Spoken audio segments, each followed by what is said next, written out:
W.F. Howes presents an unabridged recording of The Woods All Black by Lee Mandelo, narrated by Charli Burrow. Kentucky, 1929. 1. The passenger train heaved to a stop at Hazard Station. Coal smoke from its stack silted the muggy air. Leslie Bruin took his cap from his knee and his travel bag from beneath his seat, tucking the former over a crop of wavy hair and the latter over a ride-sore shoulder.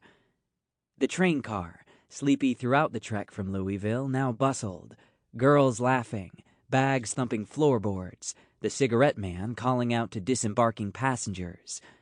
Leslie traded a quarter for 2 packs as he stepped onto the platform.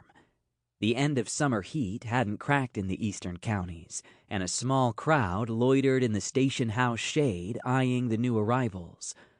Porters offloading luggage hollered directions down platform. With a sigh, Leslie turned toward the clamor to rescue his saddlebags. "Miss Bruin," called a tall, sun-worn gentleman across the way.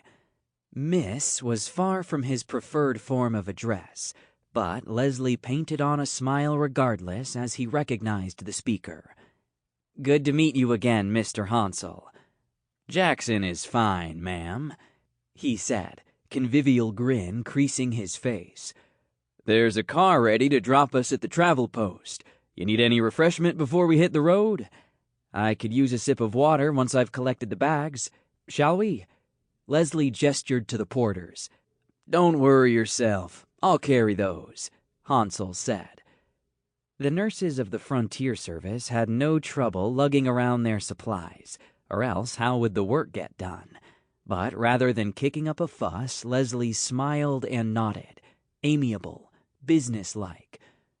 Hansel returned the sentiment with a tap to the brim of his hat and set off to make himself useful. A squat, glittering geode propped open the station house door. The stenciled glass announced, "Whites Only." South of the Ohio River, those signs fruited like fungus on rotten wood. At least a quarter of the ladies whose drinks he'd stood while traipsing across Chicago on leave would be banned from stepping over the threshold. But in need of a piss and a cold drink, he crossed unimpeded. A ceiling fan stirred stale air. The solitary girl at the counter squinted at his trousers and cotton shirt, then said, "Good afternoon, nurse." "Am I so obvious?" Sample complete. Ready to continue?